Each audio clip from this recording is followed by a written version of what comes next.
السلام عليكم ورحمة الله وبركاته.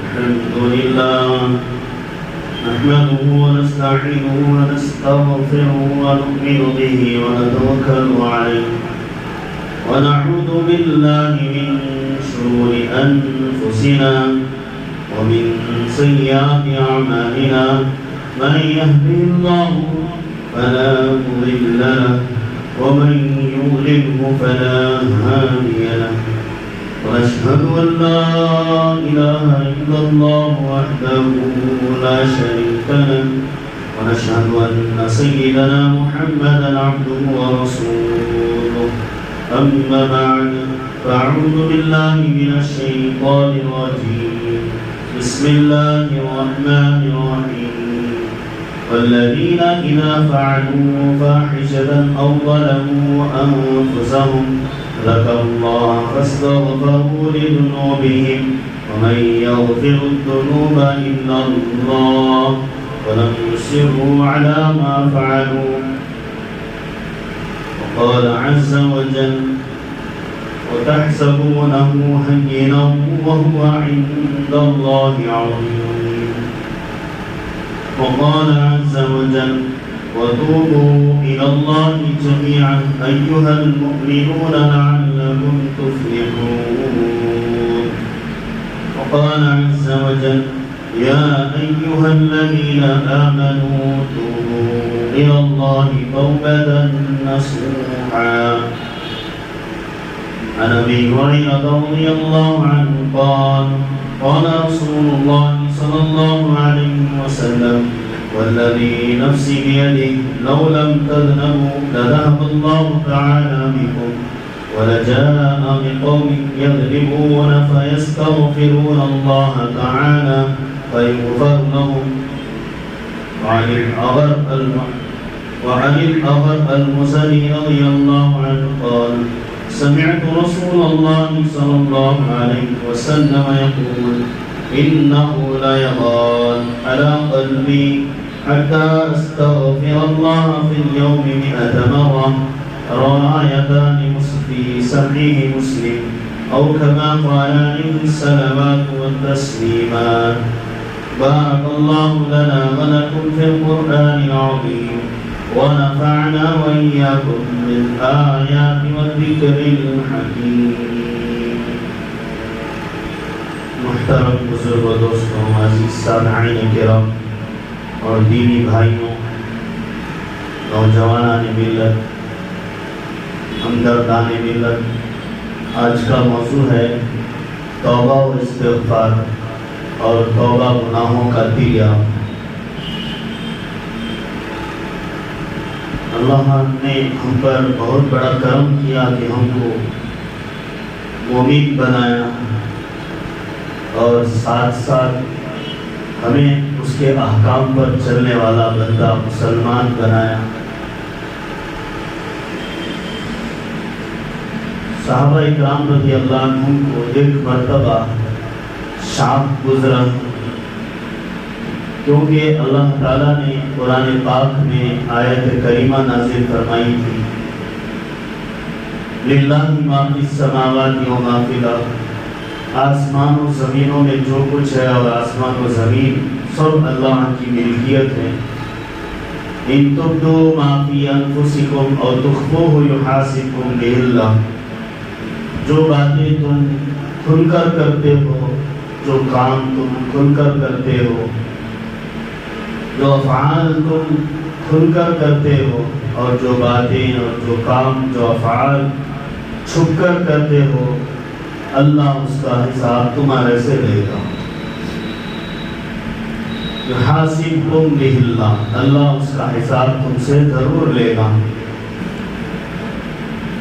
اس آیت کریمہ کے نازل ہونے پر صحابہ اکرام رضی اللہ عنہ بے چین ہو گئے کہ دل میں آنے والا خیال، دماغ میں دوڑنے والا خیال ابھی اسے کیا نہیں، ہوا نہیں، صرف سوچا یا سوچا بھی نہیں، صرف گزرا.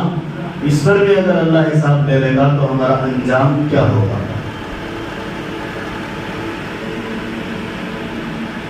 سورہ اذا السماء انشقت جب نازل ہوئی تو حضرت عائشہ رضی اللہ عنہا نے پوچھا کہ اللہ کے نبی آسمان کھویچ دیا جائے گا، توڑ دیا جائے گا؟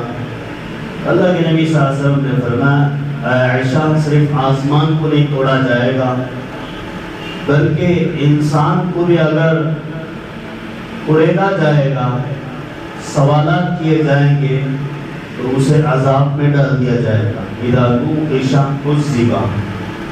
پھر فرمایا حضرت عائشہ رضی اللہ عنہا نے کہ اللہ کے نبی کیا آپ سے بھی پوچھا جائے گا؟ اللہ کے نبی صلی اللہ علیہ وسلم نے فرمایا ہاں عائشہ مجھ سے بھی پوچھا جائے گا۔ پھر حضرت عائشہ گھبرا گئی کہ یہ محبوب دو عالم، محبوب کبریا، رحمت للعالمین، اللہ نے آپ کو اتنے بڑے بڑے مقامات دیے، عرش غریب پر بلایا، آپ کو بات چیت سے نوازا، ہم کلام ہوا، تحفے دیے، ہدیے دیے، نماز جیسا معراج والا تحفہ دیا، اتنا سب ہے، آپ کو بھی پوچھا جائے گا۔ اللہ کے نبی محمد رسول اللہ صلی اللہ علیہ وسلم فرماتے ہیں اِلَّا أَن يَتَغَمَّدَنِيَ اللَّهُ بِرَحْمَتٍ، ہاں اللہ مجھ پر اپنی رحمت کی چادر ڈال دے گا اور اپنا کرم فرمائے گا اور اپنی مہربانیاں اور اپنی نوازشیں عطا فرمائے گا، جس کی وجہ سے میں اللہ کے رحم و کرم پر، اللہ کی عنایات و الطاف پر میں اللہ کے ہر سوال کا جواب آرام سے دے دوں۔ تو معلوم یہ ہوا کہ دل میں آنے والے خیالات اور کیے کرائے جانے والے افعال، گناہ صغیرہ کبیرہ، چھوٹے بڑے، آنکھوں کے، زبان کے، دل کے، پیر کے، شرمگاہ کے، سب کے بارے میں اللہ حساب لے گا تو ہمارا انجام کیا ہوگا؟ ہم تو ٹوٹے پھوٹے مسلمان، گئے گزرے مسلمان، ہمارے اندر پورے نبوی افعال بھی نہیں ہیں، نبی اکرم صلی اللہ علیہ وسلم کی پوری سنتیں بھی نہیں ہیں، ہمارا ظاہر ایک ہے، ہمارا باطن ایک ہے، ہمارا خیال الگ ہے، ہماری بول الگ ہے، ہمارا فعل الگ ہے، ہمارا کام الگ ہے، ہماری زندگی کا نقشہ نبوت کے سانچے میں ڈھلتا بھی نہیں ہے، تو ہمارا کیا ہوگا؟ صحابہ نے جب یہ سوال اللہ کے نبی سے کیا، اللہ کے نبی صلی اللہ علیہ وسلم خاموش رہے، جبرائیل امین وحی لائے اور اس کے بعد کی آیتیں نازل فرمائیں۔ آمن الرسول بما انزل الیہ من ربہ والمؤمنون، رسول ایمان لے کر آئے جو کتابیں اللہ نے نازل کی، اور قرآن پاک پر ایمان لے کر آئے، تمام رسولوں پر ایمان لے کر آئے، تمام کتابوں پر ایمان لے کر آئے، تمام ملائک پر ایمان لے کر آئے۔ پھر فرمایا قالو، یہ کہنا ہے کہ تم سب کو سمعنا و اطعنا، اللہ کا جو بھی حکم ہوگا ہم اسے سنیں گے اور عمل کریں گے، اطاعت کریں گے، مان کر چلیں گے، انکار نہیں کریں گے، دھتکاریں گے نہیں، نافرمانی نہیں کریں گے۔ سمعنا و اطعنا، پھر اطاعت کے بعد بھی گنجائش ہے نافرمانی کی، اطاعت کے بعد بھی کوتاہی کی گنجائش ہے، اطاعت کے بعد بھی کم سرس ہونے کی گنجائش ہے، تو اللہ سے کہنا غفرانک ربنا وإلیک المصیر، ہمیں معاف کرنا ہمارے رب، ہم تیری ہی طرف لوٹنا ہے۔ پھر آگے یہ بھی سکھایا لا تؤاخذنا ان نسینا واخطانا، اے اللہ تو ہمارے سے ہماری بھول کی، ہماری غلطی کا بدلہ نہ لینا، پکڑ نہ کرنا، ہمارے پاس اتنی سخت اور طاقت نہیں، اتنی ہمت اور جرأت نہیں کہ تیرے سامنے کھڑے ہوں جواب داؤں۔ لا تؤاخذنا ان نسینا واخطانا ولا تحمل علينا اصرا كما حملته على الذين من قبلنا، اور فرمایا کہ ہم پر پچھلے قوموں کی طرح بوجھ نہ ڈالنا۔ یہود پر جب توریت نازل ہوئی تو انہوں نے کہہ دیا نہیں مانتے، تو اللہ نے ان کے اوپر طور کو کھڑا کر دیا۔ وَرَفَعْنَا فَوْقَكُمُ الطُّورَ، اللہ کہتا ہے تمہارے اوپر طور کا پہاڑ کر دیا، اب مانو گے تو حکم کو پہاڑ ہٹا دیا جائے گا، نہیں مانو گے تو چھوڑ دیا جائے گا۔ ایسا تو نہیں ہے، مانو گے تو ٹھیک ہے، نہیں مانو گے تو بھگتو گے بعد میں۔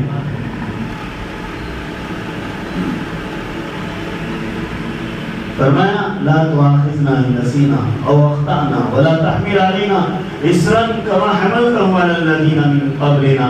جیسے پچھلے لوگوں کو تو نے مجبوراً حکم کو منوایا، ہمیں اسے مجبور ہونے کی ضرورت نہیں، ہم خود مان لیں گے تیری بات. واعف عنا واغفر لنا وارحمنا، اللہ معاف کرنا، رحم کرنا، ہمیں معاف کرنا، ہمارے دھیمی بھولی بسری غلطیوں کو مٹا دینا. حدیث میں آتا ہے اللہ کے نبی صلی اللہ علیہ وسلم فرماتے ہیں کل قیامت کے دن اللہ کے دربار میں ایک بندے کو اللہ بلائیں گے جس کے دفتر منو ٹرنا ہوں گے، جس میں گناہ اور غلطیاں ہی لکھی ہوئی ہوں گی. سارے فرشتے اس کے دفتروں کو لا لا کر جمع کریں گے، کئی وزنی ہو جائیں گے. اللہ اس کے کان میں کہیں گے کہ اے میرے بندے، تو نے فلاں وقت مجھے صرف مجھ سے ڈر کر یاد کیا تھا، میں اس کے بدلے میں معاف کرتا ہوں. ایک دوسری حدیث پاک میں آتا ہے اللہ تبارک و تعالیٰ دو بندوں کو بلائیں گے اور ان بندوں سے کہیں گے کیا تم مجھ سے ڈرتا ہے؟ تو دونوں کہیں گے ہاں ڈرتا ہوں. کیا میری بات کو مانتا ہے؟ تو دونوں کہیں گے ہاں مانتا ہوں. تو دونوں سے حکم ہوگا کہ جہنم کی طرف دوڑو.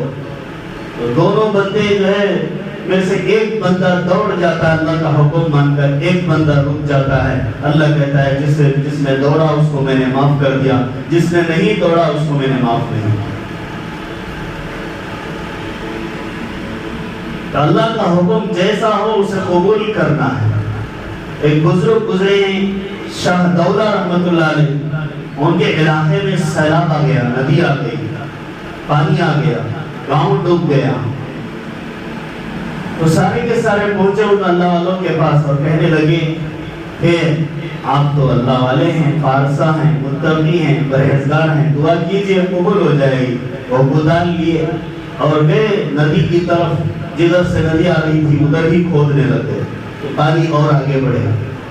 لوگ پوچھے حضرت ہم تو دعا کرنے کہنے لگے تو آپ تو ندی کو موقع دے رہے کہ اور آگے بڑھے. حضرت نے کہا جدھر مولا ادھر شاہ دولا، اللہ یہ پانی لا رہا ہے تو میں اس پانی کی طرف ہی جانے والا ہوں. تو کھودتے رہے، شام ہوتی گئی تو سیلاب کم ہو گیا، ندی رک گئی. تو لوگوں نے پوچھا حضرت اس میں کیا ماجرا ہے؟ کہنے لگے اللہ نے اس طرح کرنا چاہا تو اللہ کی مرضی کے خلاف ہم نہیں جاتے. اللہ کی مرضی یہ تھی کہ پانی بھرنا، ہم نے بھرنے کے لیے راستہ ہموار کیا تھا کہ اور بھر جائے. اللہ نے دیکھا میرا بندہ میرے ساتھ ہے تو میں اس کے ساتھ ہوں، اسے میں نہیں ڈوبوتا اس کے ساتھ رہنے والوں کو بھی نہیں ڈوبوتا.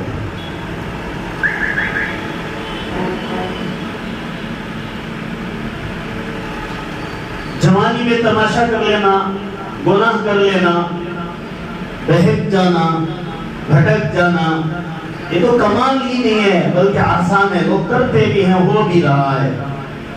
علامہ رومی مولانا روم مثنوی میں لکھتے ہیں گرگ ظالم در وقت پیری گرگ ظالم بھی شود پرہیزگار.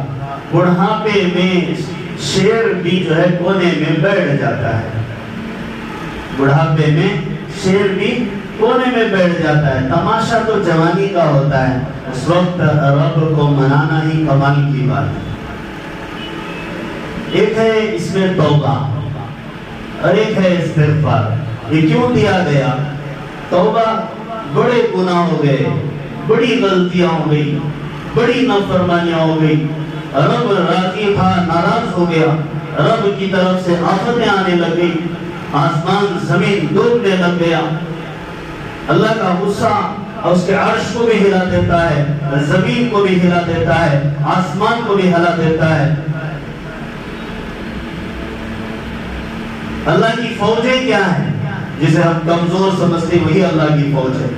چڑیاں، چونٹیاں، مکھیاں، پرندے، ابابی، سانپ، اژدہے، جنگل کے جانور، زمین کا اندر کا زمین کا حصہ، آسمان کا حصہ، زمین میں بسا ہوا پانی، آسمان میں بسا ہوا پانی، سمندروں کا پانی. اگر اسے طوفان میں بدل دے یا آسمان کو کھول دے یا زمین کو چیر دے یا زمین سے ابال دے پانی کو آسمان سے گرا دے یا چونٹیوں کے لشکر کو کسی انسان پر سوار کر دے، کتنے مارے گا، کتنے چھوڑے گا؟ اللہ کی فوج کیا ہے، ہم اس کا مقابلہ نہیں کر سکتے ہیں۔ اللہ کہتے ہیں قرآن میں ان الانسان خلق ضعیفا، انسان کمزور پیدا ہوا ہے، اذا مسہ الشر جزوعا، جب اسے تکلیف پہنچتی ہے تو گھبرا جاتا ہے، واذا مسہ الخیر منوعا، جب اسے بہت اچھی چیزیں بھی پہنچتی ہیں تب بھی اٹھاک ہو جاتا ہے۔ ایک دفعہ تراویح سنانے جانے کا موقع ہوا ایک قریب یہاں ہمارے پڑوس کے، ایک آدمی کو لیٹری اڑ گئی، لطیفہ بول رہا ہوں، جب 70,000 روپے کی لیٹری پڑی تھی تو اس کو 70,000 روپے کی لیٹری اڑ گئی تو وہ خوشی میں مر گیا۔ کیا ہو گیا؟ اذا مسہ الخیر منوعا، خوشی پہنچتی ہے سنبھال نہیں سکتا، غمی پہنچتی ہے سنبھال نہیں سکتا، اللہ طاقت دیتا تو سنبھالتا، اللہ طاقت چھین لیتا نہیں سنبھال سکتا۔ تو بتاؤ گناہ ہو جاتا ہے انسان ہی سے ہوتا ہے، پرندے سے نہیں ہوتا، ہاتھی شیر سے نہیں ہوتا، جنگلی جانور سے نہیں ہوتا، سانپ اژدہے سے نہیں ہوتا۔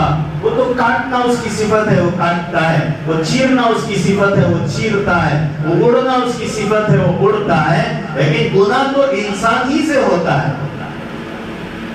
حدیث میں آتا ہے، مسلم شریف کی روایت ہے، فرمایا اللہ کے نبی صلی اللہ علیہ وسلم نے اگر تم گناہ نہیں کرتے، پاک پوتر ہو گئے، صاف شفاف ہو گئے، طاہر مطہر ہو گئے، پارسا بن کر کونے میں بیٹھ گئے، غلطیاں ہی تم سے نہیں ہوئی، اللہ تعالیٰ ایک قوم کو پیدا کرے گا، گناہ کروائے گا، پھر توبہ کی توفیق دے گا، پھر جنت میں بھیجے گا۔ تو گناہ ہونا یہ ہونا ہی ہے۔ خلیفۃ الارض، ابو الانبیاء، ابو البشر حضرت آدم علیہ السلام کو اللہ نے جنت جیسا مسکن عطا فرمایا، خوبصورت مسکن، پاکیزہ جگہ، پھل میووں کی جگہ عطا فرمایا۔ غلطی ہو گئی، فوسوس لهم الشیطان لیبدی لهما ما اوری عنہما، شیطان نے بہکایا، اللہ نے ان کے لباس کو اتار دیا، انہوں نے پتوں کو ڈھانپ لیا، زمین پر اتار دیا۔ جب غلطی احساس میں آ گئی، غلطی کا احساس ہو گیا، ہاتھ اٹھائے۔ قرآن کہتا ہے کہ میرے آدم اور حوا نے یہ دعا کی، ربنا ظلمنا انفسنا وان لم تغفر لنا وترحمنا لنکونن من الخاسرین۔ اے اللہ ہمارے سے غلطی ہو گئی، ہم نے اپنے اوپر ظلم کر لیا، اپنی جان پر ہم نے ظلم کر لیا، اپنے جسم پر ہم نے آفت کے لالے ڈال لیے۔ ظلمنا انفسنا، اگر تو نہ معاف کرے گا، تو نہ بخشے گا، تو ہماری غلطی کو محو نہ کرے گا، نہ مٹائے گا، تو ہم تو جو ہے خسارے والے ہو جائیں گے، نقصان والے ہو جائیں گے۔ تو غلطی ہونا کمال کی بات نہیں، اللہ پیدا کرتے ہیں، لیکن توبہ کرنا کمال کی بات ہے۔ گناہ چھوٹے بھی ہوتے ہیں، بڑے بھی ہوتے ہیں، روزانہ آدمی استغفار کرتا ہے۔ سرکار دو عالم جناب محمد رسول اللہ صلی اللہ علیہ وسلم نے استغفار فرمایا، اور آپ نے کہا کہ میرے دل پر جب بادل سا چھا جاتا ہے، میرے دل پر جب بادل سا چھا جاتا ہے تو میں روزانہ 100 مرتبہ استغفار کرتا ہوں۔ انبیاء انسان ہوتے ہیں، انما انا بشر، اللہ کہتا ہے نبی آپ کہیں کہ میں انسان ہوں۔ جب انسان ہوتے ہیں تو بشری تقاضے کے مطابق تھوڑی سی جھجک محسوس ہوتی ہے، تھوڑی سی لذت کا احساس ہوتا ہے۔ حضرت زلیخا علیہ السلام جب حضرت یوسف علیہ السلام کو دیکھی تو فریفتہ ہو گئی، خود قبول کر لیا، پسند کر لیا۔ حضرت یوسف علیہ السلام تھوڑی دیر کے لیے محسوس کیے کہ ہاں یہ تو خوب ہے، لیکن اللہ ان کو پیچھا کر لیا اور کہنے لگا وَلَقَدْ هَمَّتْ بِهِ وَهَمَّ بِهَا، تم نے بھی اور اس نے بھی ارادہ کیا تھا لیکن ہم نے تم کو بچا لیا۔ قال معاذ اللہ انہ ربی احسن مثوائے، ہاں یہ نہیں ہو سکتا، یہ تو میرے آقا کی بیوی تو ہو اور میں تجھ سے ایسا کروں، نہیں، اللہ مجھے بچا رہا ہے، معاذ اللہ، استغفر اللہ، اعوذ باللہ، میں یہاں سے جاتا ہوں۔ اللہ نے ان کے لیے راستے کھول دیے۔ آدمی گناہ سے توبہ کرتا ہے تو یوسف علیہ السلام کو دروازے بند دروازے کھل سکتے ہیں، تو ہمارے لیے بھی توبہ کے دروازے کھل سکتے ہیں، توبہ کے دروازے کھل سکتے ہیں۔ ہمارا نفس ایک زہر ہے، اسے دبا کے رکھا ہے ہم نے، یہ مردہ ہو گیا ہے۔ مولانا روم مثنوی میں لکھتے ہیں کہ ایک لکڑیاں کاٹا اور لکڑیاں کاٹنے کے بعد رسی کی تلاش کیا، رسی کے طور پر اسے ایک مردہ سانپ مل گیا، وہ مرا ہوا نہیں تھا، سست ہو گیا تھا، یہ سوچا کہ یہ رسی ہے، رات کے مغرب کا وقت تھا، اس نے اسے رسی سمجھ کر باندھ کر لایا، گھر میں جب گھٹر رکھا تو دیکھا مردہ سانپ ہے، تو سوچا کہ چھوڑو مردہ ہی ہے، صبح کو اٹھا کر پھینک دیں گے، لیکن گھر کے اندر کی گرمی محسوس ہوئی، گھر بند ہوتا ہے تو گرمی شروع ہوتی ہے، گرمی لگی، گرمی لگنے کے بعد تپش محسوس ہونے کے بعد سانپ زندہ ہو گیا، لکڑہار تھکا ماندہ سویا تھا، جس نے لایا اسی کو کاٹ دیا۔ تو نفس ایسا ہے کہ یہ مردہ ہے، سویا ہوا ہے، جب اسے گناہ کی گرمی دی جاتی ہے تو ہمیں یہ جہنم کے زہر میں ڈبو دیتا ہے، یہ قبر کے عذاب میں ڈبو دیتا ہے، یہ غفلت کے عذاب میں ڈبو دیتا ہے، یہ گناہوں کے سمندر میں ڈبو دیتا ہے، اور گناہ کراتے کراتے وہ بری ہو جاتا ہے، وہ چھٹی پا لیتا ہے، وہ کیا کرتا ہے؟ بری ہو جاتا ہے، چھٹی پا لیتا ہے۔ گناہ معمولی چیز نہیں، ہم میں سے ہر ایک انسان کر رہا ہے، ہم میں سے ہر ایک بندہ کر رہا ہے۔ فقیہ ابو اللیث رحمۃ اللہ علیہ تنبیہ الغافلین میں روایت لاتے ہیں، حضرت عمر رضی اللہ عنہ ایک راستے سے گزر رہے تھے، نوجوان کو دیکھا، خوب دھاڑے مار کر رو رہا ہے، اتنا دھاڑے مار رہا ہے، اتنا دھاڑے مار رہا ہے کہ اس کے رونے کو دیکھ کر آپ کو بھی رونا آ گیا۔ حضرت عمر نے کہا کہ بندے بتا تیرا کیا واقعہ ہے؟ کہنے لگا میں نہیں بتا سکتا، بس میں سفارش کر دی رسول اللہ صلی اللہ علیہ وسلم کے پاس۔ سرکار دو عالم صلی اللہ علیہ وسلم کے پاس پہنچتے ہیں اور کہتے ہیں کہ ایک نوجوان دھاڑے مارتا ہوا رو رہا ہے، جس کا رونا دیکھ کر مجھے بھی رونا آ گیا۔ حضرت رسول اللہ صلی اللہ علیہ وسلم اجازت مرحمت فرماتے ہیں، وہ نوجوان پہنچتا ہے، اور پہنچنے کے بعد اللہ کے نبی محمد رسول اللہ صلی اللہ علیہ وسلم بڑی شفقت سے اسے پوچھتے ہیں کیا تیرا گناہ عرش سے بھی بڑا ہے؟ وہ کہتا ہے ہاں اس سے بھی بڑا ہے۔ اس سے پوچھتے ہیں کیا تیرا گناہ اللہ کی کرسی سے بھی بڑا ہے؟ ہاں کہتا ہے اس سے بھی بڑا ہے۔ آخر ایسا کون سا گناہ کر دیا؟ تو کہتا ہے وہ دھاڑے مار کر روتے ہوئے اللہ کے نبی سے کہتا ہے کہ اللہ کے نبی میں مردوں کے کفن چرایا کرتا تھا، یہ تو غلطی تھی ہی، لیکن غلطی در غلطی ہو گئی کہ ایک انصار کی خوبصورت دوشیدہ کو دفن کیا گیا تو میں نے اس کا بھی کفن چرا لیا، لیکن اس کے اوپر جب خوبصورتی پر نظر پڑی تو میں اس میں مبتلا ہو گیا، میں نے گناہ کر لیا۔ اب اور روتا ہے کہیں آقا ناراض نہ ہو جائیں اور کہیں کوئی اور بات نہ نکل جائے، اس لیے وہ جلدی سے باہر چلا جاتا ہے اور کہیں جنگل میں جا کر ایک دن نہیں 3 دن نہیں 40 دن کا وقت گزارتا ہے، گناہ میں نہیں گزارتا، رو رو کر گزارتا ہے، اتنا روتا ہے اتنا روتا ہے اتنا روتا ہے اتنا روتا ہے کہ حضرت جبرائیل علیہ السلام اللہ کے نبی محمد رسول اللہ صلی اللہ علیہ وسلم کے پاس آتے ہیں اور پوچھتے ہیں اللہ کے نبی آپ کو اور مجھ کو کس نے پیدا کیا ہے؟ اللہ کے نبی صلی اللہ علیہ وسلم کہتے ہیں اللہ نے پیدا کیا ہے۔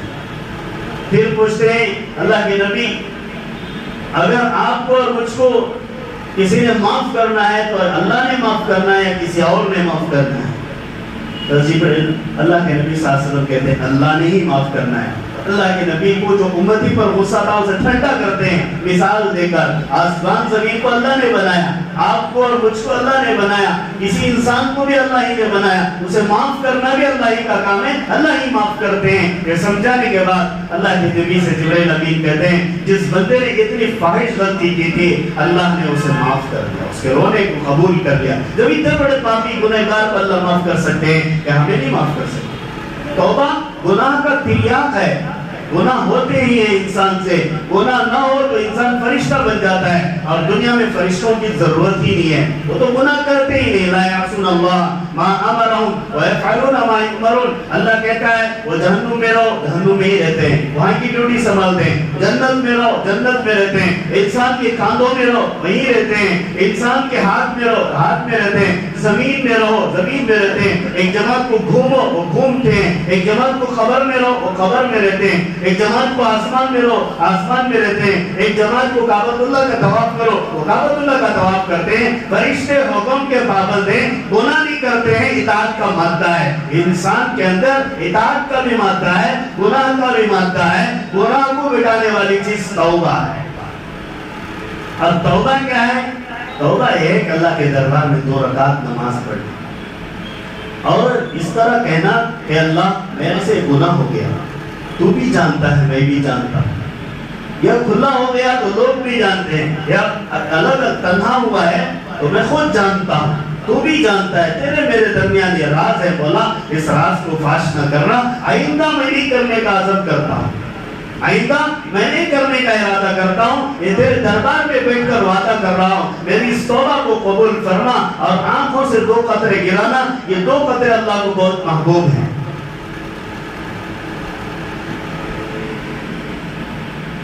دو قطرے اللہ کو بہت محبوب ہیں۔ حضرت سفیان ثوری رحمت اللہ علیہ کا پڑوسی شرابی تھا، اتنا شرابی تھا لذت، اب اس کا انتقال ہو گیا، مر گیا۔ ایک بزرگ خواب میں آ کر کہتے ہیں کہ سفیان اس کی جنازے میں شریک ہو جاؤ۔ حضرت سفیان ثوری کہتے ہیں کہ میرے دل میں بات ہے، اتنا بڑا پاپی اور یہ بزرگ کہہ رہے ہیں کہ اس کے جنازے میں جاؤ تو کوئی تو بات ہوگی، تحقیق کرنا ہے۔ حضرت سفیان ثوری گئے اور اس کے گھر والوں سے پوچھا کہ رات کا کیا ماجرا ہوا کہ اب مر گیا ہے؟ تو کہنے لگا رات بیٹھا روتا رہا اللہ سے، کیا رویا معلوم نہیں، اس کے آنکھوں سے پانی جاتا رہا اور وہ مر گیا۔ تو کہنے لگے اس کی توبہ قبول ہو۔ ربیع ایک آدمی تھا بنی اسرائیل، بڑا فاحش، پاپولر لوڑی، مشہور، پورے بنی اسرائیل کانپتے تھے، جس لڑکی کو دیکھا مبتلا، جہاں گیا گناہگار۔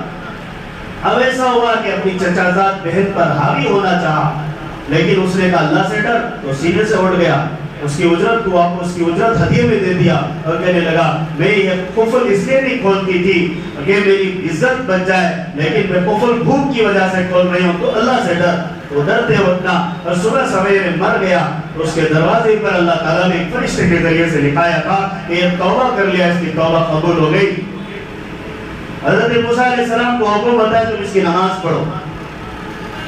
معلوم نہیں اللہ کس کی ادا کو معاف کرتا ہے، اور گناہ کرنے کے بعد توبہ کر لینے سے آدمی بہت پاک ہو جاتا ہے، بغیر توبہ کے پاک نہیں ہوتا ہے۔ ظاہری تو پاک ہو سکتا ہے لیکن حقیقت میں ناپاک ہو جاتا ہے۔ توبہ کیا ہے؟ حضرت معاذ اسلمی رضی اللہ عنہ اللہ کے نبی کے دربار میں آتے ہیں اور کہتے ہیں اللہ کے نبی مجھ سے گناہ ہو گیا، زنا ہو گیا۔ اللہ کے نبی کہتے ہیں وہ اعراض کر لیتے ہیں، پھر ادھر آتے ہیں، ادھر بھی چہرہ پھیر لیتے ہیں، پھر ادھر آتے ہیں، یہی جملہ لوٹاتے ہیں، اللہ کے نبی مجھ سے خطا ہو گئی، گناہ ہو گیا، زنا ہو گیا۔ اللہ کے نبی فیصلہ کرتے ہیں کہ اقرار کرنے کے بعد جرم ثابت ہو جاتا ہے کہ اس کو کنکرے مار کر ہلاک کریں۔ حضرت معاذ کو جو ہے رجم کیا جاتا ہے، کنکریاں ماری جاتی ہیں، اس میں وہ ہلاک ہو جاتے ہیں۔ تو ایک صحابی کہتے ہیں کہ کتنی بری موت مرا، تو اللہ کے نبی صلی اللہ علیہ وسلم فرماتے ہیں نہیں، اس نے توبہ ایسی توبہ کی، اگر سارے مدینے والوں کی توبہ کو اور اس کی توبہ کو تولا جائے تو اس کی توبہ اللہ کی دربار میں بھاری ہے۔ ہمیں خطا پر جرت اور غلطی پر جرت نہیں ہونی چاہیے، اللہ کے دربار غلطی ہو ہی جاتی ہے، اللہ کے دربار میں گناہ سے توبہ کرنے کا دروازہ کھلا ہوا ہے۔ ایک تو بڑی دروازہ، ایک چھوٹی چھوٹی غلطیاں ہو جاتی ہیں، کبھی دل میں گناہ کا داعیہ پیدا ہو جاتا ہے، کبھی جذبات میں گالم گلوچ ہو جاتا ہے، کبھی کسی کی پیٹھ پیچھے باتیں ہو جاتی ہیں، کبھی کچھ اور ہو جاتا ہے، تو اس کے لیے بہترین دروازہ سرکار دو عالم صلی اللہ علیہ وسلم نے بتایا کہ میرے دل میں بادل سا چھا جاتا ہے تو میں روزانہ 100 مرتبہ اللہ کے دربار میں استغفار پیش کرتا ہوں۔ نبی کہہ رہے ہیں نبی کے دل میں کیا وسوسہ آئے گا، آپ تو معصوم ہیں، آپ کے دل میں کچھ بھی برا نہیں آتا، بلکہ برا خیال کرنے والے کو بھی بلا کر کہتے ہیں کہ یہ برا نہیں ہے۔ آپ مسجد نبوی سے نکلتے ہیں، آپ کے ازواج مطہرات کے مکانات پڑوس میں رہتے ہیں، ام حبیبہ رضی اللہ عنہ آپ کی زوجہ ہیں، ہم سب کی ماں ہیں، اس سے دروازے پر کھڑے ہو کر ان سے بات کرتے رہتے ہیں۔ اس دوران ایک صحابی اپنی ٹیڑھی نگاہوں سے دیکھتے ہوئے جاتے ہیں، ٹیڑھی نگاہوں سے اس طرح کیا ہو رہا ہے کیا ہو رہا ہے، اللہ کے نبی کو بلاتے ہیں اور کہتے ہیں کوئی بات نہیں، یہ میری بیوی ہے، کوئی بات نہیں، یہ میری بیوی ہے۔ اس کا مطلب ہے میں کوئی غلط کام نہیں کر رہا، میں تو نہیں کر رہا، لیکن تم کرتے جا رہے تھے کہ خیال آ رہا تھا تمہارے دل، خیال کی بھی غلطیاں سے محفوظ ہونا ہے۔ اگر ہم خیال میں بھی غلطیاں کسی پر مسلط کرتے ہیں، حقیقت میں وہ واقع ہو جاتی ہے۔ ایک بندے ایک بندی دونوں بھائی بہن ہوں گے، ہم یہ خیال کر لیں گے کہ یہ کچھ اور ہیں، ہمارے دل کی نیت کا فیصلہ اس پر صادر ہوتا ہے، شیطان ان سے حرکت کروا دیتا ہے، وہ حقیقت میں ظاہری طور پر گناہ کے ذمہ دار ہوتے ہیں، باطنی طور پر ہم نے اس گناہ کرانے کے ذمہ دار ہو جاتے ہیں۔ اللہ حفاظت فرمائے۔ تو دلوں کو پاک رکھنا اور توبہ کا ہمیشہ دروازہ کھلا ہے، اور مرنے سے پہلے ہر دن توبہ کرنا، ہر دن رات میں جب سوتے ہیں تو نیند جو ہے موت کی بہن ہے۔ اللہ یتوفى الانفس حين موتها والتي لم تمت في منامها فيمسك التي قضى عليها الاخرى ويرسل الاخرى الى اجل مسمى۔ موت اور نیند دونوں برابر ہیں، بس یہ ہے کہ نیند کے اندر روح کو باقی رکھا جاتا ہے اور اوجھل کیا جاتا ہے، لیکن موت میں روح اور سب کچھ لے کر چلے جاتے ہیں، کچھ بھی نہیں رہتا ہے۔ ہاتھ پیر تو موت نیند میں ہلتے ہیں، موت میں نہیں ہلتے ہیں۔ اللہ کہہ رہا ہے کسی کو لے لیتے ہیں، کسی کو چھوڑ کر دیکھتے ہیں۔ تو نیند آتی ہے، نیند کے ساتھ موت بھی آ جائے، پتہ نہیں۔ رات کا سویا صبح کو اٹھے یا نہ اٹھے پتہ نہیں۔ اس لیے 2 رکعت نماز پڑھ کے اللہ کے دربار میں کہنا آج جتنے خوبیاں ہوئی وہ قبول فرما، جتنی خامیاں ہوئی وہ معاف فرما۔ کسی بندے سے ہمارے کچھ نوک جھونک ہو گئی، بڑی آسان انداز میں یوں کہنا کہ ہمیں معاف کر دینا، ہمیں معاف کر دینا۔ یہ معمولی بات نہیں ہے، کل قیامت میں جس نے معافی چاہی اس کا درجہ بڑھ جاتا ہے، اس کا درجہ بڑھ جاتا ہے۔ اللہ مومنین کی صفات میں یہ بیان فرماتا ہے والذین اذا فعلوا فاحشۃ او ظلموا انفسهم، جس نے گناہ کر لیا یا اپنے اوپر ظلم کر لیا، ذکر اللہ، اللہ کو یاد کیا، اس کے بعد یعنی ذکر کیا، نماز پڑھا، توبہ کی، صدقہ کیا، خیرات کیا اور معافی کی درخواست اللہ کے دربار میں پیش کر دی، فاستغفروا اللہ لذنوبہم، اللہ اس کے گناہ کو معاف کرتا ہے، قبول کرتا ہے۔ وَمَن يَغْفِرُ الذُّنُوبَ إِلَّا اللَّهُ، اللہ کے سوا کون گناہ کو معاف کرنے والا ہے؟ اللہ کے سوا کون معاف کرنے والا ہے؟ ہم نماز میں آخر میں دعا پڑھتے ہیں ظلمت نفسی ظلما کثیرا ولا یغفر الذنوب الا انت، اے اللہ بہت بڑے بڑے غلطیاں کر کے آیا ہوں، تیرے دربار میں گناہگار عاجز حقیر بن کے بیٹھا ہوں، معاف کرنے والا تو ہی ہے، تیرے سوا کوئی نہیں۔ اللہ معاف کر دے گا۔ تو بہرحال اتنا عذابات آ رہے ہیں، اتنی وبائیں آ رہے ہیں، اتنے سیلاب آ چکے ہیں، گاؤں ڈوب رہے ہیں، ہم سوچ رہے ہیں کہ یہ اخباری کہانی ہے، نہیں، ہماری خطائیں کا سرمایہ ہے، ہماری لفظشوں کا خمیازہ ہے، ہماری زندگیوں کا نتیجہ ہے، جو ہم ظاہری زندگی میں جیتے جی دیکھ رہے ہیں کہ اللہ کے عذابات ہیں۔ اللہ کے نبی صلی اللہ علیہ وسلم نے ہاتھ اٹھائی اور دعا مانگی اور کہا کہ اللہ میری امت کو ایک دم سے ہلاک نہ کرنا۔ اللہ نے ایک فیصلہ قبول کر لیا، چیدہ چیدہ کہیں کہیں عذابات آتے ہیں، یہ عبرت کے لیے۔ حدیث میں آتا ہے کا نظام بان قطعت سلکہ، ایسے جیسے تسبیح ہے اس کے دانے ٹوٹ جائیں، اس طرح آہستہ آہستہ عذاب آتا ہے، کہیں کہیں عبرت کے لیے آتا ہے۔ مصائب قوم فوائد لقوم، ایک قوم کو کوئی مصیبت آتی ہے، کوئی تکلیف آتی ہے، دوسری قوم کو اس میں استحضار ہے اور فائدہ ہے اس بات کا کہ اللہ کے سامنے گڑ گڑا لے، توبہ کر لے، اللہ سے مانگ لے کہ وہ آفت میں ہے تو مذاق کی چیز نہیں، ان کے لیے بھی دعا کریں کہ اللہ نجات دے دے، ہمیں بھی نجات دے دے، ہم نے کوئی اچھا ہے تو اس کے طفیل میں نجات دے، ان نے کوئی اچھا ہے تو ان کے طفیل میں ہمیں نجات دے۔ نجات کو مانگنا اللہ سے، اللہ سے مانگنا ہے، توبہ کرنا ہے، خطائیں ہو جاتی ہیں، رسہ کشی ہو جاتی ہے، نفرتیں چھوٹی باتوں سے پیدا ہوتی ہیں اور دل چھوٹی باتوں سے ٹوٹ جاتے ہیں، لیکن آپس میں مانگ لینے سے اور منوا لینے سے باتیں ختم ہو جاتی ہیں، باتیں ختم ہو جاتی ہیں۔ باز آ ہر چھ آیت باز آ تو چھوڑ دے جو کچھ ہو جائے چھوڑ دے، باز آیت بھی گشتن باز آ، بار بار پھر کر وہی آنا ہے ہم کو، یعنی اللہ کے دربار میں ہی آنا ہے۔ اللہ تعالیٰ مجھے اور آپ کو اور پوری امت کو اس کے گناہوں سے معاف فرمائے، صغیرہ کبیرہ سب کو معاف فرمائے، چھوٹی موٹی چھوٹی نوک جھوک کو معاف فرمائیں. معافی تلافی تو عام ہے کہ بندہ خود درخواست کرتا ہے کہ آپ میں سے کسی کو چوٹ ہو تو مجھے بھی معاف کر دیں, آپ کو بھی معاف کیا جائے. اور یہ معافی تلافی ایسی ہے کہ اللہ کے دربار میں قبول ہوتی ہے, اور معاف کرنے کے بعد اسباب معیشت کو اللہ دیتا ہے, روزی میں برکت دیتا ہے, قرآن کہہ رہا ہے, اور اولاد دیتا ہے, قرآن کہتا ہے. آپ کو کھیت باغ ہے تو اس میں اناج کو اللہ اگاتا ہے, اللہ کہہ رہا ہے وَاسْتَغْفِرُوا رَبَّكُمْ إِنَّهُ كَانَ غَفَّارًا, کہ معاف کرنے والا اللہ ہے. پھر فرمایا اولاد میں دوں گا. توبہ کے دروازے کے بنیاد پر تم نے توبہ کر لی, تمہاری توبہ کی قبولیت کی علامت یہ ہے کہ تمہیں برکت سے نوازا جائے گا, اولاد سے نوازا جائے گا, خوشحالی سے نوازا جائے گا, اور آپس میں ایک دوسرے کی محبت سے نوازا جائے گا. یہ قبولیت کی علامتیں ہیں. اللہ تعالی عمل کی توفیق عطا فرمائے. وآخر دعوانا الحمدللہ رب العالمین.